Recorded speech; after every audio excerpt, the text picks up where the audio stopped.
Okay, welcome to a unique Boardroom Live session. We are very privileged to have Jason Hehir on, the director of The Last Dance. First off, Jay, congratulations on all the success, man. How's everything been for you in this crazy time? It's been appropriately crazy. We are still editing right now. We're still finishing the shows. I hopped on with you today in the middle of reviewing episode 9. So we have final color correction and final audio mix done on episode 9, and I have to watch it down and give all my notes, and we go over that with the sound designer and the color correction people and the post-production people. And then in a couple of days, they'll send me the finished version per my notes, and we can put episode 9 to bed. And then it's a couple more weeks on episode 10, and we'll be done then. So the hard part is over. I like to say we're kicking the extra point right now, but we are still working. The game's still going on. Wow. So wait a second. You're still trying to, take me through where your brain went, obviously, because this was supposed to be dropped on ESPN in June. Mm-hmm. But obviously we were going through a pandemic and it got pushed up to April. What was that time like for you, and how did you consolidate everything and get everything ready to launch? It was hectic, as it was for everybody. We never even got a chance to say goodbye to each other. The crew, we've been working together, morning, noon, and night for the better part of 2.5 years. And then I think it was that Friday, the 14th, would that have been, or the 13th? Friday the 13th, it was. 13. And I wasn't feeling well. I never got tested or anything like that, but there was starting to be kind of a pall was cast over the city. That was 2 days after the Gobert game, and everyone was talking about whether or not our office was going to get shut down. It just seemed so unlikely at that point. We said, all right, let's keep on working. But I think we had final color and mix. What I was just doing on my laptop here, it shows you where we've come. It was supposed to be in these multi-million-dollar facilities at our edit studio. And I just didn't feel well to go in that day. And I've been reading all this stuff about how it can be transmitted across the room if you sneeze and all that. So I stayed in bed that day and just kind of powered through it and figured I'd be back in on Monday. Well, I haven't been back to the office yet. None of us have. So we had to create a new workflow pretty quickly. And we have some world-class editors, and luckily they had world-class studios built into their apartments already. Otherwise, we never would have been able to get up and running. So they delivered a 32 terabyte drive to me shortly after we went into shutdown, and that has thousands of hours of footage on it. So I could do a little bit of editing myself, but anything they sent me, I'd be able to link up to that drive because I had all the footage that they had too. And we've just been working that way. So what used to be walk across the hall, have a conversation, let's try this song instead of this song, and it takes 3 minutes. Now that sometimes takes up to 3 days. So I think we had 4 shows done, ready to air right around the time that the shutdown went into effect. And in a couple of weeks, we'll be done with all 10, but it's largely been done on our desktops and our laptops at home. Wow, man, you're doing like groundbreaking stuff. So pretty much, man, you spent 28 months with the Holy Grail. You spent 28 months with MJ. How overall was that experience and kind of filtering his life and decisions that he made, and obviously piecemealing all this together for the right kind of story arc? With the time with Michael was, priceless as a kid growing up in the 80s and 90s, watching all of those games, having the posters on my wall, the opportunity to actually get to know him a little bit, and the responsibility to tell his story to not only our generation, but to future generations is something that all of us took really seriously, is telling the story of that Bulls dynasty and Michael, as well as Scottie and Phil and Dennis. And these are powerful stories from really major sports and cultural figures from my lifetime. So it was an honor to have these people let us inside their lives, even for a few hours at a time. It wasn't, I spent 28 months looking at Michael's face, but a lot of that was in a dark edit room.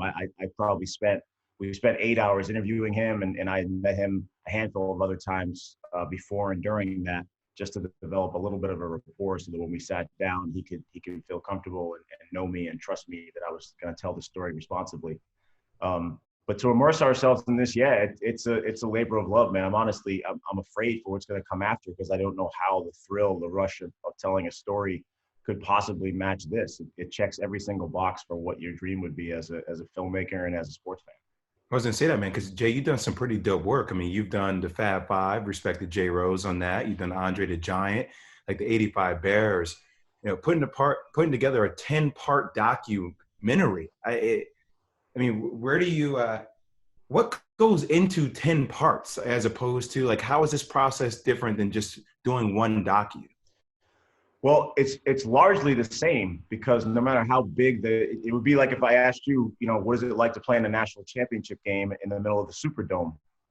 The hoop is still 10 feet and the ball is still the same size that it is, and the court is still 94 feet. You just have to kind of focus and do exactly what you would always do. So if I'm telling a 10-minute story, I'm telling a 10-hour story, I'm going to figure out who the best characters are, what's the best way to start, what's the meat of the story, and how do we want to finish it.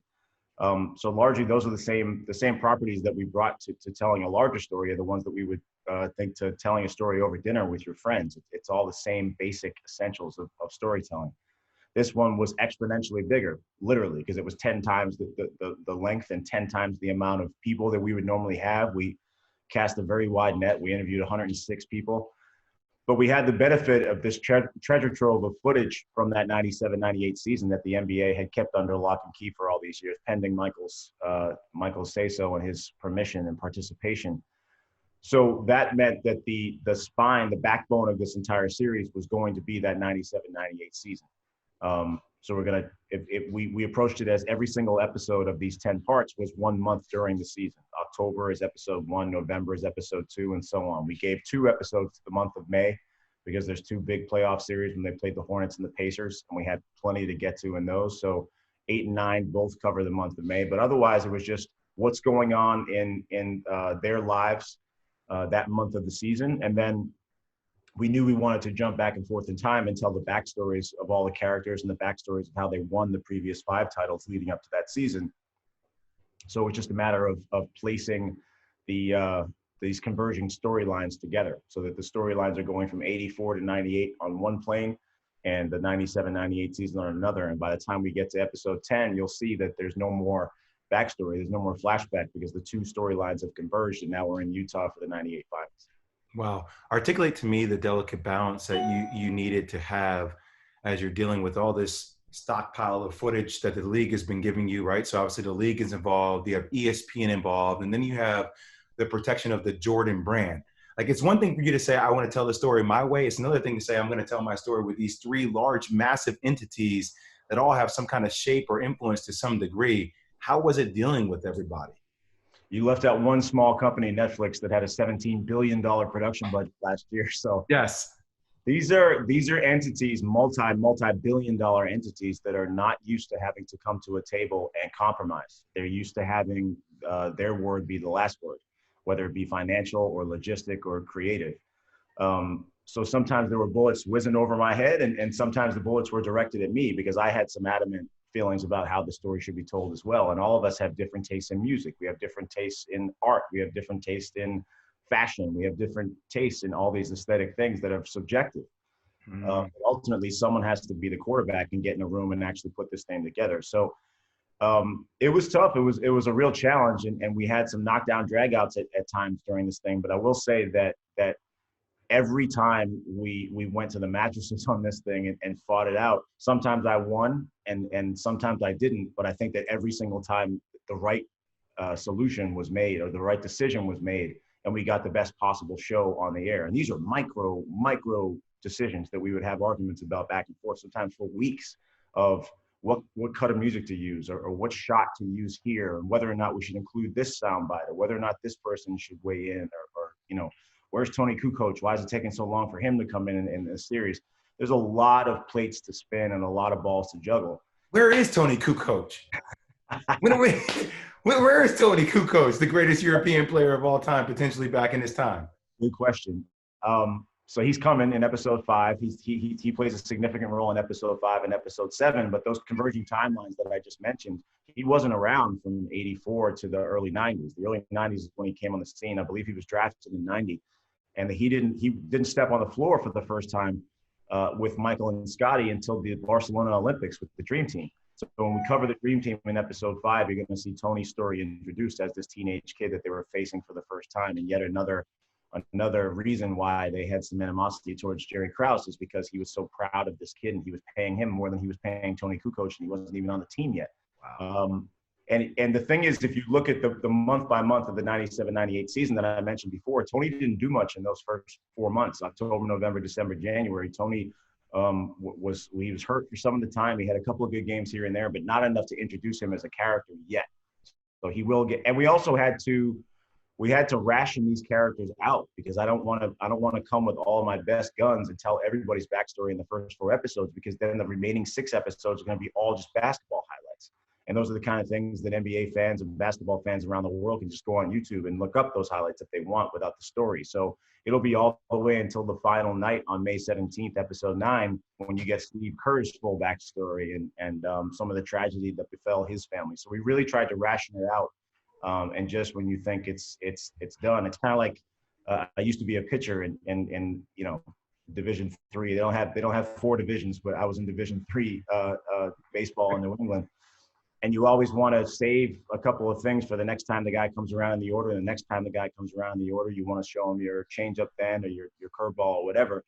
It's the same thing in filmmaking. You don't want to come out the box with everything in the first third of the film and then have nothing left in the middle third and the back third. So that's what we tried to do here. I feel like fans, when they see a show, they're always like so infatuated with, the show itself, but they don't really understand what's behind the curtain. Like, what was the scale of the production behind all this stuff? Like, tell me how big of a feeling that this was overall, putting this whole thing together. Well, I like to keep our staff pretty lean. And that's asking a lot of the people who are on the staff, because oftentimes they're juggling 1, 2, sometimes 3 jobs at once. But we have a trusted team of, I would say at its most, about a dozen people working out of 5 or 6 offices here in Tribeca in New York. And now we're kind of scattered across New York City. And then we have the same camera crews, the same 2 or 3 camera crews shoot all of our 106 interviews, which are spread out across the country and for some projects across the globe.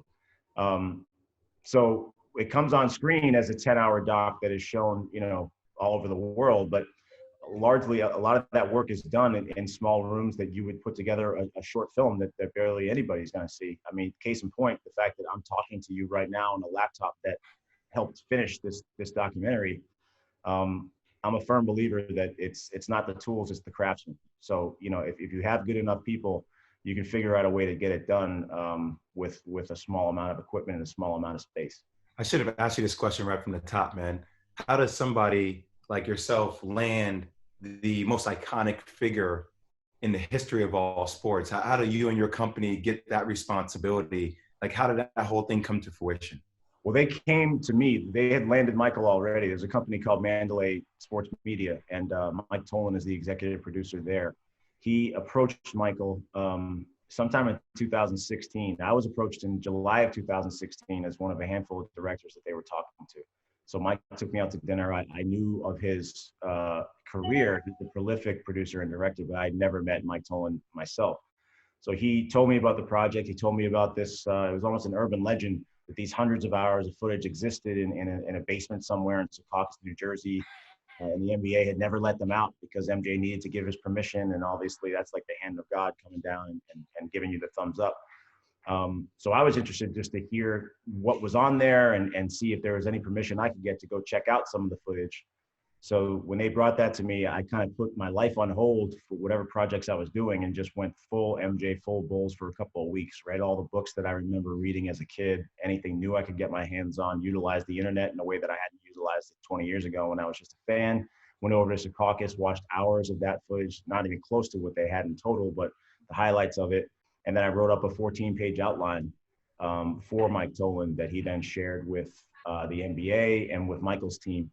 And that got me a meeting with those teams, and it went from there. It was like a video game. You had to keep on beating a henchman and another henchman and another henchman, and then pretty soon you get to the big boss. And I had a meeting with Michael in September of 2017, and that was after a meeting with Adam Silver. So you're dealing with a big henchman or a big boss. But Adam Silver, it's not even the final step in the ladder. So met with Michael, and we got along well. We had a good rapport.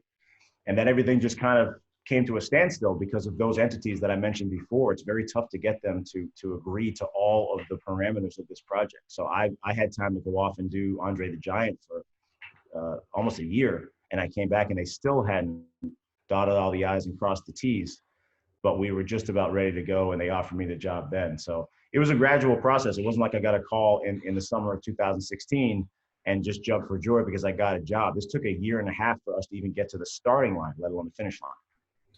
What kind of impact do you think this docu is going to have on sports in general? In the short term, I hope that, someone mentioned to me today that it's the closest thing we have to a live event because it's coming out at a given time in the States at 9 o'clock on every Sunday night. And there's very little need for DVR these days because people aren't, they're not watching a game on another station and they're not putting their life on hold to go have dinner with someone. They don't have any other plans. So someone had mentioned to me that there's some rough cuts leaking around out there and that people are largely staying away from those because they want to look forward to something every week. So I think just for sports fans, you're a pro athlete and sports mean something totally different to you than they mean to the rest of us. And for the rest of us, I think it's the joy of competing. We have memories of playing, Pop Warner football and things like that, but we never made it close to your level.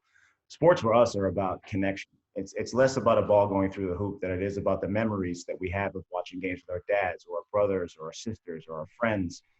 It's about making memories, and oftentimes those memories are made when you're watching with a group of people. There is a complete dearth of connection now worldwide. I was talking to people in Australia this morning and I was saying, I wish I was over there with you guys. And they reminding me, we're going through the same thing as you. It's not until you start talking to people all over the planet that you realize we're all stuck inside. There's no connection whatsoever with anybody. You can't shake anyone's hand. You can't give someone a hug. You can't donate blood unless you have the antibodies. There's a lack of that, and sports provide that connection. So I feel like this, we felt really strongly about trying to work as hard as we could to get this out there, to give people that sense of connection for an hour or two once a week, just a small thing that they could look forward to, and then they could banter about the next day on Twitter and make memes and laugh with each other and argue about who's the greatest again and get that feeling back of what we love about sports. I tell you that one thing, we've been arguing about the greatest of all time. I mean, every single day now, that's what we do. And I have to ask you this because I got a chance to spend some time with him when I was, 17, 18 years old at his flight camp out in Santa Barbara. And we joked around, one day I was going to play against you or play with you. And there's this feeling that comes with Mike that you can't explain it, right? It's something that's different when you're in his presence. Did you have any moment throughout that time that you spent with him where your mouth just literally dropped to the floor, or because you never see Michael Jordan really open up, right? I think that's been one of the things, Jason, that you've heard people talk about him. Like, we don't know what Michael's stances are on issues. If that's political, he's like, well, Republicans wear shoes too.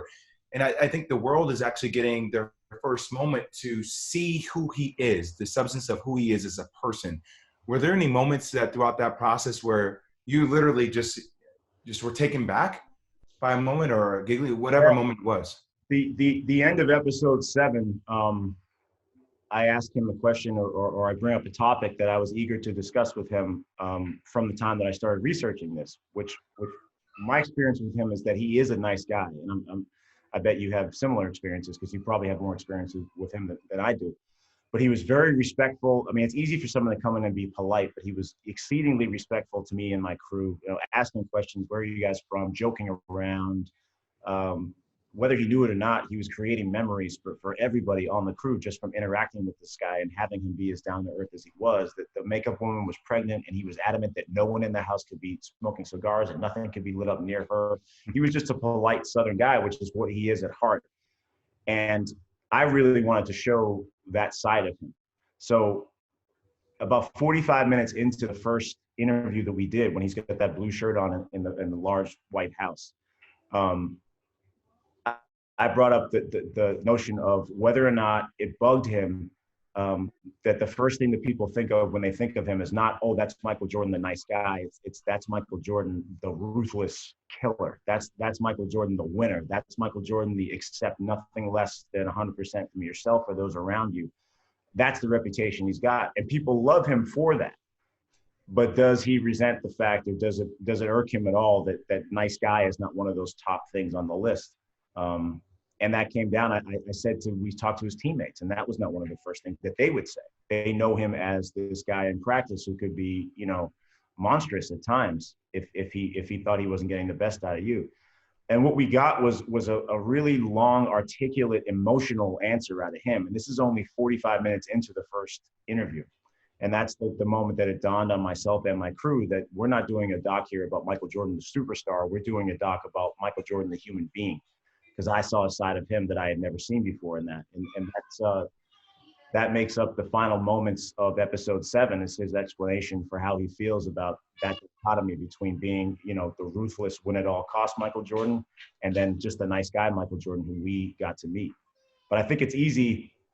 So many of the appearances we see him give now is, half court at the All-Star game or cutting the ribbon at a hospital wing that he's donated or a press conference for, some sort of NBA initiative, board of governors, what have you. And oftentimes those things are pretty unemotional. So we're allowed then to ascribe whatever characteristics we want onto him. We can say, oh, Michael seems like a nice guy. And there's no reason to argue with that. Or we could say, Michael seems like aloof. He seems like a jerk. Again, there's no reason to argue with that. All we know about him is what we've read online and rumor and hearsay. But you can't ascribe certain characteristics to what he's being in this series because he's being so authentic. And I think that being genuine and authentic and honest and real and candid is much more likable than being safe and the way that he has to behave at some of these things. I'm not advocating that he behave any other way at these events, but they're not events designed to display your personality. So I'm glad he has the outlet to do that, and I'm so glad that he trusted us to sorry, there goes my dog. It's awesome. By the way, my kid's screaming in the background. Have you heard it? It's like this is where we are right now. This is life. Yeah, we had to shave this guy down yesterday because he hasn't been groomed in like 3 months, and he was just one big mat, so he looks like a foofy poodle now. What's his name? Ozzy.